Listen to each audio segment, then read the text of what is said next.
Diontae Johnson's going to be due back after the bye week against the Rams. I love his enthusiasm when he's asked whether he's going to play, and he's like, hell yeah. Coming back from a hamstring injury, the offense has struggled. There's no secret about that, but I'm of the opinion that George Pickens is starting to emerge as a number one receiver, and on the late touchdown against the Ravens, they had one-on-one coverage. They found him deep. He's able to make a play.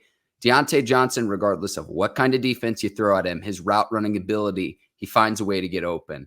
I don't want to put too much of the onus on Diontae to say, hey, go save the offense, but it should help Kenny Pickett get confidence. It should help the other guys and to free up George Pickens. I'm excited to see him return after the bye week. Yeah, you're talking about one of the best route runners, in the league. It's coming from Darius Slay. Slay said this in the offseason. Like he was mentioning his top, 5 receivers when it came down. And he mentioned, Diontae Johnson. But then, at training camp, I get to see him all the time. The dude just super savvy, super smooth with his feet, old ballerina feet. You know what I'm saying? It's coming in and out of breaks. That's where he gonna leave you at. And that's the open space he gets. One of the best route runners I've seen. I mean, I'm gonna keep it 100 with you. You get a guy like that back, you already got the alien sitting over there, George Pickens. Mm-hmm. So there you go. So that's what I love about it. But Diontae, man, Matt Canada got everything he looking for. He got all his cars back. So say all we missing is the Ford F-450, and that's Pat Fairmouth. Once he get that Ford dually truck back, he got action. So everything is starting to line up, especially on the offensive side after the bye week. But it's gonna help George out. It's gonna help Kenny out for sure with Diontae coming back. And you can tell, George is kind of coming into his own. 6 for 130 something, and a tutty. That says a lot about George. Then when you just see him catch the balls on the sideline, really be the sideline for me. You talking about awareness on the sideline. Man, you talking about being a magician with your toes on the sideline. That's George Pickens all day. It's just you better not let him get past you. Got sneaky speed here, run right past you. Just a tough son of a gun. But he brings a lot of that to that too. Allen Robinson, I think, really, AR really is maturing that wide receiver group.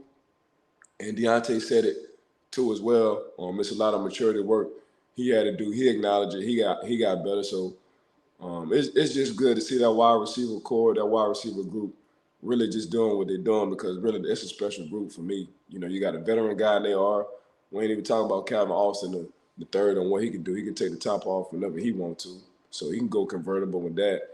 You got George and you got Diontae. He coming back. So, man, pick your poison, to be honest with you. But I've always thought Diontae was probably one of the most underrated wide receivers, probably because of his height. But when you ask players who go against Diontae, really he always open because of his route running.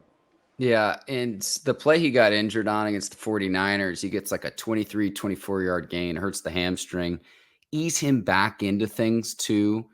And again, for me, what I'm excited about is how that frees up Pickens, because Pickens was getting a lot of the attention on Sunday where you almost have to put a safety over the top, and Pickens is still producing.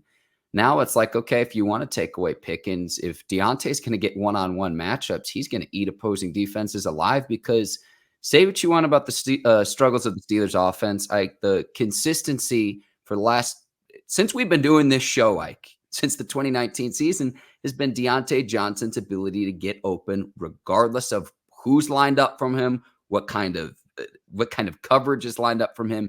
He's been that safety blanket for Ben and now for Kenny Pickett. And again, I don't want to put too much onus on him coming back, but it should only help this offense is my point. No, put a lot of onus on it. You ain't got to put too much. Put a lot of hot sauce on that thing. That's going to help Kenny Pickett in the offense all day. Yeah. So he ain't really got to look to one side. He ain't really got to look for George like that. George ain't got to have all that pressure. Even George want all the smoke, so to say. But, yeah, you get to pick your poison on which side you want to go to. But really, it's the growth and development of Kenny Pickett, too, as well. Yeah. And it's the detailed part that he saw it was cover zero. So he wanted to change the protection to a max blitz. And it's the very detailed second-year guy in George Pickens seeing that Marlon Humphreys was locked in. He's now looking inside, on a post-interview. He was like Marlon kind of tipped it off. Usually you look inside, you think about zone coverage. When you locked in and focused, I ain't got no help. This is what we doing. So that was very, for a second year guy like GP, to understand what the heck was going on in that situation.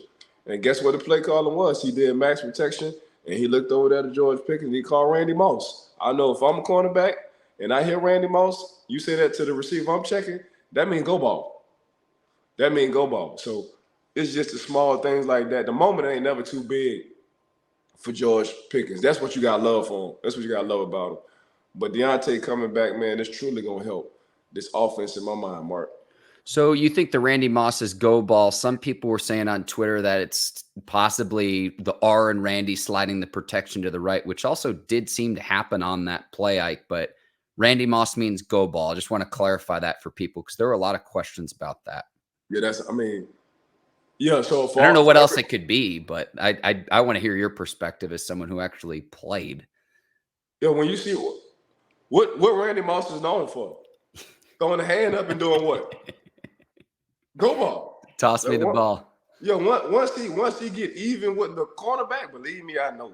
Once he get even, man, and they put some air, whether it's Diontae, Culpepper, or whether it was Tom Brady, and they threw that ball like a rainbow, like an all-the-way rainbow, just so he can run under that thing and leave you by 5 yards, that's a go ball. So for me, I'm just saying, if I hear a quarterback tell a receiver, Randy Moss, that's a go ball.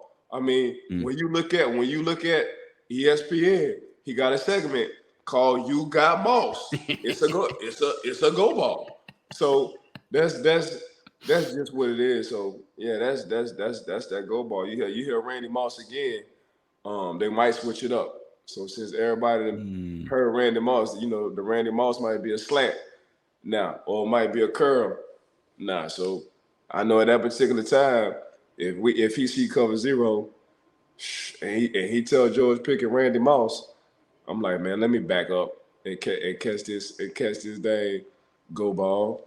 But I get it though.